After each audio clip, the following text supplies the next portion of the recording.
सुभद्रा ने अपने इकलौते बेटे वरुण की शादी एक कम पढ़ी लिखी लड़की ज्योत्सना से की थी, ताकि उसकी बहू कभी नौकरी न करे और अच्छी तरह घर संभाले।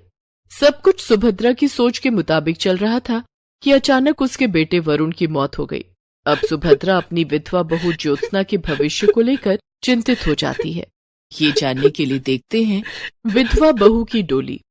सुभद्रा देवी अपने बेटे वरुण की शादी की तैयारियां कर रही थी।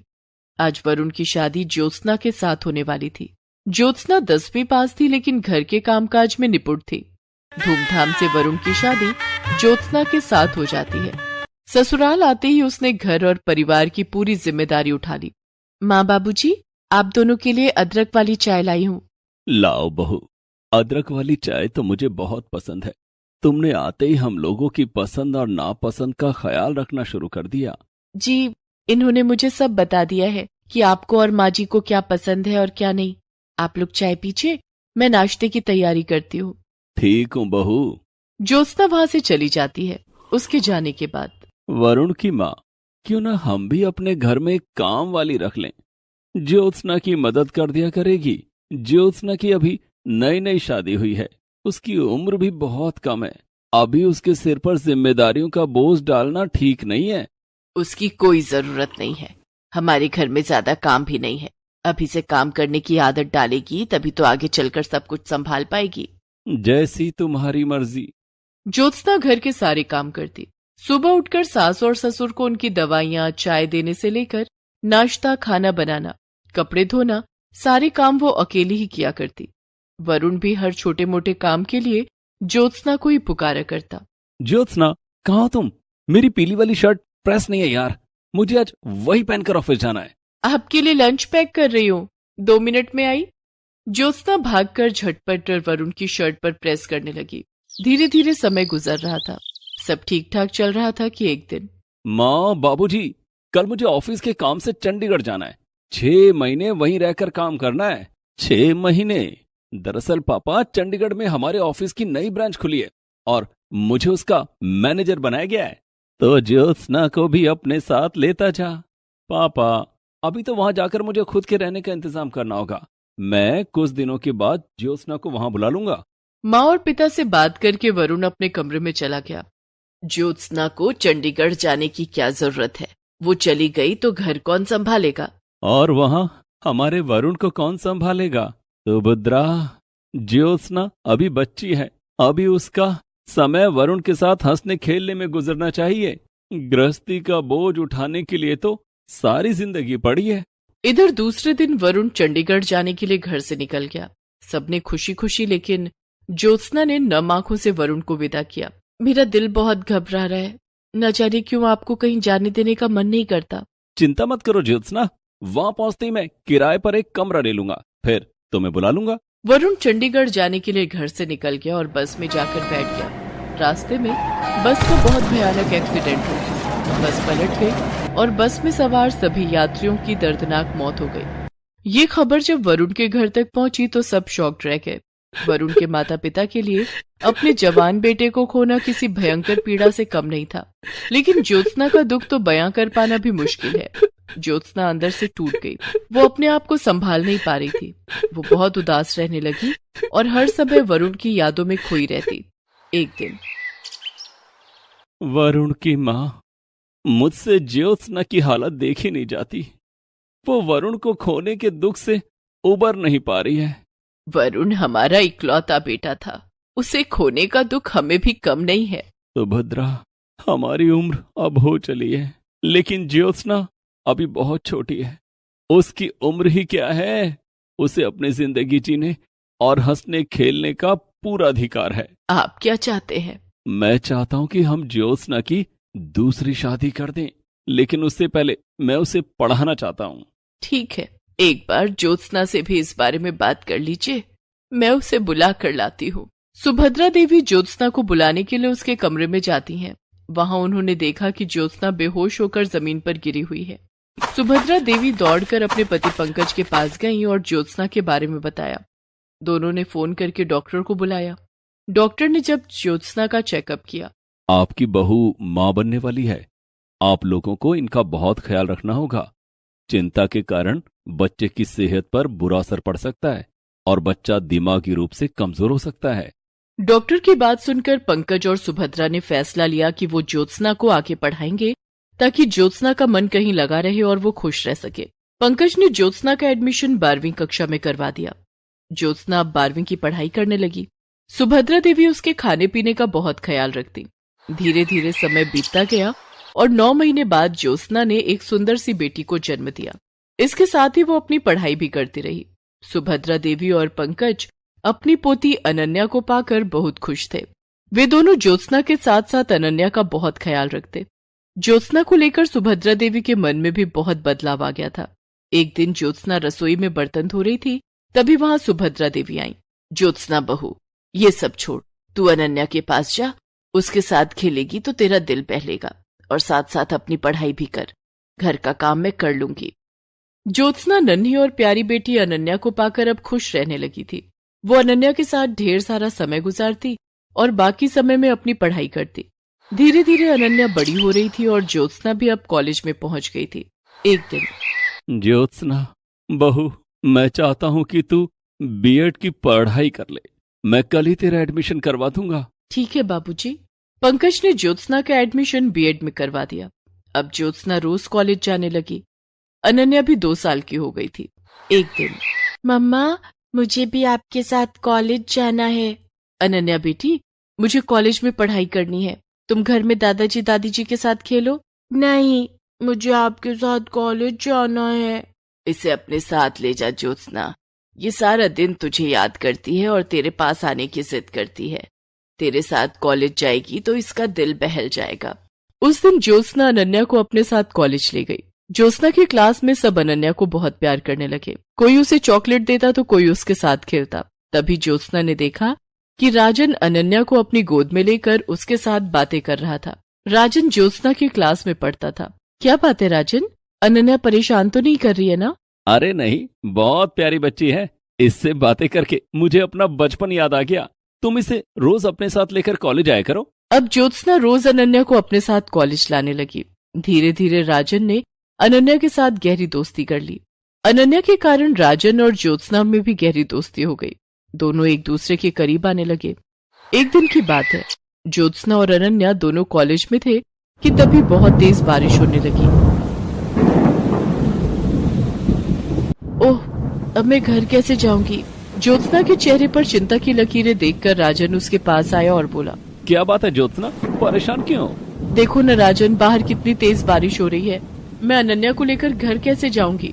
बाहर बस स्टॉप पर भी पानी भर गया होगा। तुम फिक्र मत करो, मैं अभी ऑटो बुला कर लाता हूँ। राजन कॉलेज से बाहर गया।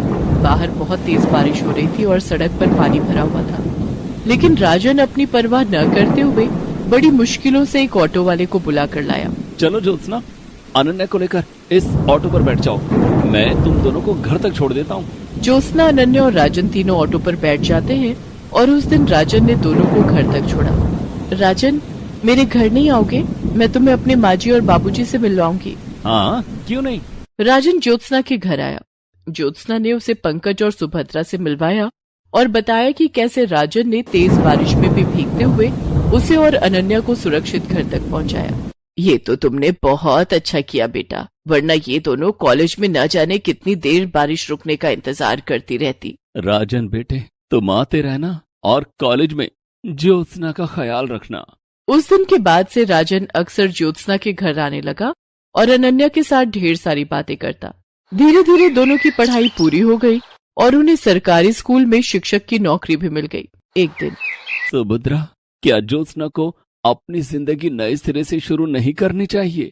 आप क्या कहना चाहते हैं? मैं चाहता हूँ कि ज्योत्सना की शादी हो जाए, वो अपना घर बसा ले, अनन्या को भी पिता का प्यार मिल जाएगा। लेकिन ज्योत्सना से शादी करेगा कौन? मेरी नजर में एक लड़का है। हाँ, कौन है वो? राजन। राजन ज्योत्सना का बहुत अच्छा दोस्त है और वो अनन्या को भी बहुत प्यार करता है। लेकिन हमें इस बारे में ज्योत्सना और राजन से भी बात कर लेनी चाहिए। मैंने राजन को फोन कर दिया है, वो आज शाम को हमारे घर आएगा। हम राजन और ज्योत्सना दोनों से बात कर लेंगे। ठीक है।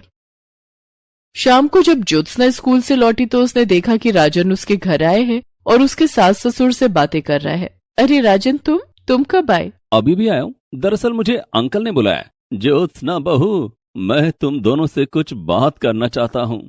जी बाबूजी, कहिए। बहू, मैं चाहता हूँ कि तुम और राजन शादी कर लो। ये आप क्या कह रहे हैं बाबूजी? ये कभी नहीं हो सकता।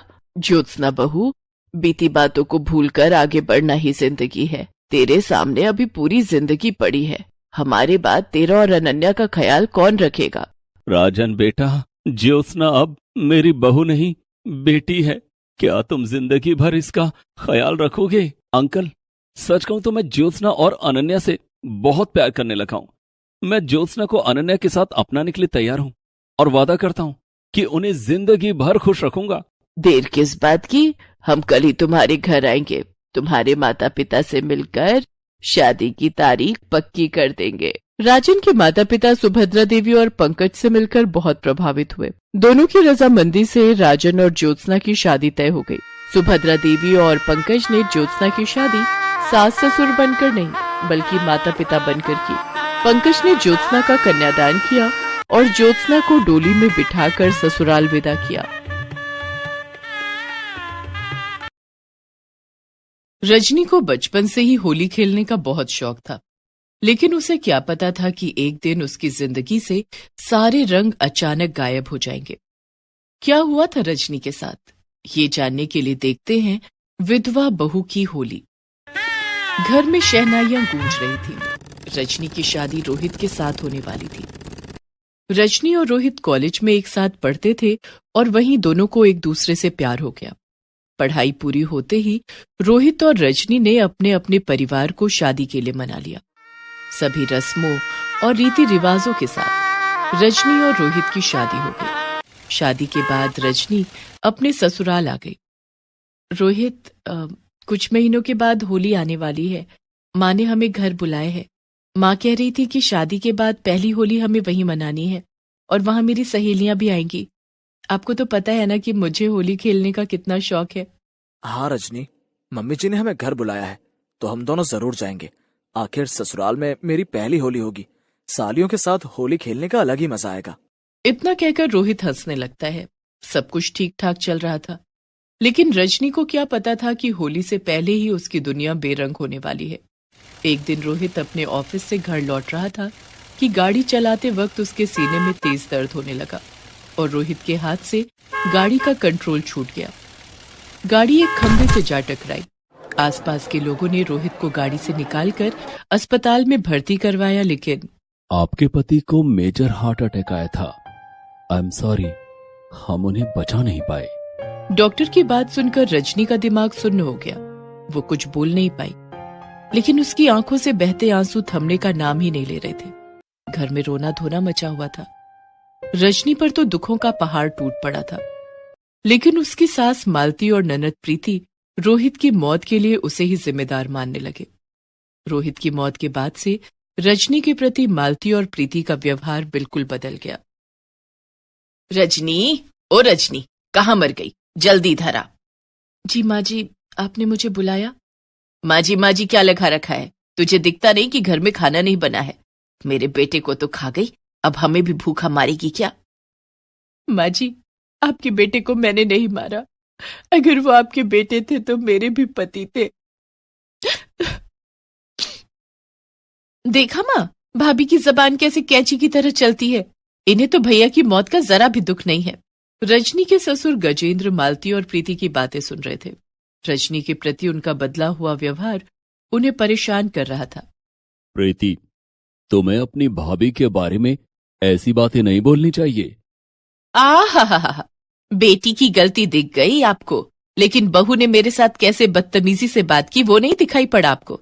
लगता है रजनी ने आप पर भी कोई जादू कर दिया है, डायन कहीं की। मालती, ये मत भूलो कि रजनी इस घर की बहू है।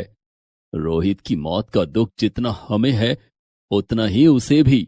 बस वो तुम दोनों की तरह अपने दुखों का मेला नहीं लगाती। माँ, अब इस घर में भाभी के आगे हमारी कोई इज्जत नहीं। देख रही हो पापा कैसे भाभी का पक्ष ले रहे हैं। तुम दोनों माँ बेटी को जो करना है करो, लेकिन मैं रजनी के साथ गलत नहीं होने दूंगा। क्या वादा किया था हमने उसके माता पिता से, यही ना कि हम उसे अपनी बेटी बनाकर रखेंगे। बेटी के साथ कोई ऐसा सलूक करता है क्या? देखो जी, आप हमारे मामले में ना ही पड़ो तो अच्छा है। रजनी, तू यहाँ खड़ी खड़ी हमारी बातें सुन रही है? जाके रसोई में जल्दी से खाना बना। रजनी रसोई घर में जाकर खाना बनाने लगी। इसी तरह धीरे धीरे दिन गुजर रहे थे और होली का त्योहार नजदीक आ रहा था। एक दिन रजनी के पास उसकी कॉलेज की सहेली नताशा का फोन आया। हाय रजनी। हाय नताशा, कैसी है तू? कैसी हो सकती हो? तुझे तो पता ही है कि मेरी दुनिया उजड़ गई है। रोहित के बारे में सुनकर मुझे बहुत दुख हुआ यार। तुम दोनों की जोड़ी कितनी प्यारी थी। न जाने किसकी नजर लग गई। नताशा, होली का त्योहार नजदीक आ रहा है। मैंने सोचा था कि शादी के बाद पहली होली रोहित के साथ खेलूंगी। कॉलेज के दिनों में तो होली के दिन मैं रोहित से कभी मिल ही नहीं पाती थी।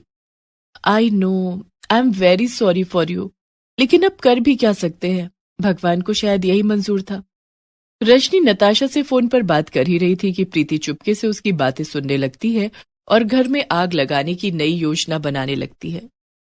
माँ, जब से भैया गए हैं भाभी ना जाने हर समय फोन पर किससे बातें करती रहती है। मुझे तो लगता है कि उनका शादी से पहले कोई अफेयर था। हाय राम, मुझे तो उस करमचली पर पहले ही शक था। हाँ माँ, भाभी किसी के साथ होली खेलने के बारे में बातें कर रही थी। अभी पति को मरे हुए 1 साल भी नहीं बीता और वो कल मुही होली खेलेगी। उसे तो मैं बताऊंगी। होली का त्योहार आने दे। कुछ महीने बीत गए और होली का त्योहार भी आ गया। होली से ठीक 2 दिन पहले रजनी की माँ का फोन आया। रजनी बेटा, होली से पहले तू घर आ जा। लेकिन माँ, सासू माँ तो मुझे कभी वहां नहीं आने देंगी। कोई बात नहीं बेटा, मैं मालती बहन से बात करती हूँ। सुधा ने मालती को फोन किया। नमस्ते बहन जी, वो रजनी बिटिया को होली पर यहाँ भेज देती तो अच्छा होता। अच्छा, रजनी को मायके भेज दूं ताकि वो वहां अपने पुराने यार के साथ होली खेल सके? ये कैसी बात कर रही हैं आप बहन जी? मेरी बेटी ऐसी नहीं है। हमारा मुंह मत खुलवाओ बहन जी, हमें अच्छे से पता है कि आपकी बेटी कैसी है। रजनी कहीं नहीं जाएगी। और इस तरह मालती ने रजनी को होली पर मायके नहीं जाने दिया। रजनी बहू, एक बात कान खोलकर सुन ले। मेरे जीते जी तू अब कभी होली नहीं खेलेगी। अगर मैंने रंग का एक धब्बा भी तेरी साड़ी पर देख लिया ना, तो मुझसे बुरा कोई नहीं होगा। मालती की बात सुनकर रजनी की आंख भर आई। उसने रुंधे स्वर में मालती से कहा, मैं अब होली क्या खेलूंगी माँ जी, मेरी तो दुनिया ही बेरंग हो गई है। तभी वहां रजनी के ससुर गजेंद्र आ जाते हैं और मालती से कहते हैं, मालती, रजनी की अभी उम्र ही क्या है? हम इससे इसकी खुशियां नहीं छीन सकते। इसे भी अपनी जिंदगी जीने का पूरा अधिकार है। सुनो जी, मैंने जो कह दिया सो कह दिया। इस घर में वही होगा जो मैं कहूंगी। 2 दिन के बाद होली का त्योहार भी आ गया। होली के दिन घर में सन्नाटा पसरा हुआ था। आस पड़ोस में सभी लोग होली खेल रहे थे, लेकिन रजनी सफेद साड़ी में लिपटी अपनी जिंदगी के कोरे कागज को निहार रही थी। तभी उसके कानों में मालती की आवाज गूंज पड़ी। रजनी, ओ रजनी। जी माँ जी। माँ जी की बच्ची, तुझे पता नहीं है क्या कि आज होली है? घर में खुशियां नहीं मनाई जाएंगी, लेकिन त्योहार के रस्म तो पूरे करने ही पड़ेंगे ना। जा, रसोई में जाकर गुजिया बना ले। माँ, भाभी से कहो ना थोड़े से मालपुआ भी बना ले, मेरे कुछ दोस्त घर आने वाले हैं। रजनी मालती और प्रीति की बातें सुनकर ये सोच ही रही थी कि इन्हें तो रोहित की मौत का जरा सा भी दुख नहीं है। गुजिया और मालपुआ इनके गले से कैसे उतरेगा? तभी मालती ने कहा, यहाँ क्यों खड़ी है, रसोई में क्यों नहीं जाती? बेचारी रजनी अभी रोहित की मौत के गम से उबर भी नहीं पाई थी, लेकिन उसे होली के त्योहार पर मिठाइयां बनानी पड़ रही थी। वो मनी मन सोचने लगती है, रोहित को मालपुआ कितना पसंद था। आज अगर वो जिंदा होते तो उनके लिए ढेर सारा मालपुआ बनाती। रोहित की यादों में खोई हुई रजनी गुजिया और मालपुआ बनाने लगती है। शाम को प्रीति के कुछ दोस्त घर पर आते हैं। रजनी बहू, घर में मेहमान आए हैं, जाके उन्हें गुजिया और मालपुआ परोस दे। और हाँ, खबरदार जो तूने गुजिया और मालपुआ को हाथ भी लगाया। माँ जी, इन मिठाइयों को खाना तो दूर, मेरा इन्हें बनाने का भी मन नहीं था। आज मुझे रोहित की बहुत याद आ रही है। आज वो जिंदा होते तो हम दोनों खूब होली खेलते।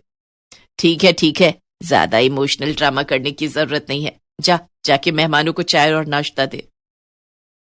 रजनी अपने हाथों में मिठाइयों का ट्रे लेकर प्रीति के दोस्तों के पास जाती है। वे सभी ड्राइंग रूम में एक दूसरे को गुलाल लगा रहे थे। रजनी जैसे ही उनके पास गई, थोड़ा सा गुलाल उड़कर रजनी की साड़ी पर गिर गया। भाभी, आपको दिखाई नहीं देता कि यहाँ हम सब होली खेल रहे हैं? आपको यहाँ आने की क्या जरूरत थी? माँ जी ने मिठाइयां देने को कहा था, इसलिए मैं यहाँ आई हूँ। मिठाइयां देने आई हो या मिठाइयां देने के बहाने होली खेलने आई हो? आपको शर्म नहीं आती? विधवा होकर होली खेलना चाहती हो? अरे क्या हुआ प्रीति, क्यों चिल्ला रही है? देखो ना माँ, भाभी हमारे साथ होली खेलने यहाँ आई थी। तभी मालती की नजर रजनी की सफेद साड़ी पर जाती है जिस पर गुलाल का रंग लगा हुआ था। हाय राम, बेशरम, पति को मरे हुए 1 साल भी नहीं हुआ और चली आई होली खेलने। ये आप क्या कह रही हैं माँ जी? आप ही ने तो कहा था कि प्रीति के दोस्तों को गुजिया और मालपुआ परोस दो। मुझसे जुबान लड़ाती है। मालती ने सबके सामने रजनी के गाल पर एक जोरदार चांटा जड़ दिया। चांटे की गूंज गजेंद्र के कानों तक पड़ी। गजेंद्र अपने कमरे से निकलकर बाहर आए तो उन्होंने देखा कि मालती रजनी को थप्पड़ मार रही थी। गजेंद्र ने आकर मालती का हाथ पकड़ लिया। बस मालती, बहुत हो गया। ना तो तुम्हें अपने बेटे की मौत का गम है और ना ही तुम्हारी लाडली को। आप मेरे बीच में मत बोलिए। आपको तो कुछ दिखाई नहीं देता है कि आपकी बहू क्या गुल खिला रही है? मुझे दिखाई दे रहा है कि कैसे तुम्हारी बेटी अपने दोस्तों के साथ होली मना रही है, जबकि इसके भाई को गुजरे हुए 1 साल भी नहीं हुआ। सारे दुख और सारी कुरीतियां सिर्फ रजनी के लिए ही क्यों? गजेंद्र की बात सुनकर प्रीति के सारे दोस्त धीरे धीरे वहां से चले गए। रजनी बहू, अपना सामान पैक कर लो। जिस घर में तुम्हारी कद्र ना हो वहां 1 मिनट भी नहीं रहना चाहिए। मैं तुम्हें तुम्हारे मायके छोड़ देता हूं। ससुर की बात सुनकर रजनी ने अपना सामान पैक कर लिया और थोड़ी देर के बाद गजेंद्र ने उसे मायके पहुंचा दिया। अरे भाई साहब, आप हमें माफ कर दीजिए बहन जी। हम रजनी को वो सम्मान नहीं दे पाए जो एक लड़की को उसके ससुराल में मिलना चाहिए। रजनी की जिंदगी दोबारा रंगों से भर दीजिए। कोई अच्छा सा लड़का देखकर रजनी के हाथ पीले कर दीजिए। शादी में मुझे बुलाना मत भूलिएगा। मैं रजनी बेटी को आशीर्वाद देने जरूर आऊंगा। इतना कहकर गजेंद्र वहां से चले गए और रजनी अपनी मां सुधा के गले लग गई। Please subscribe this channel.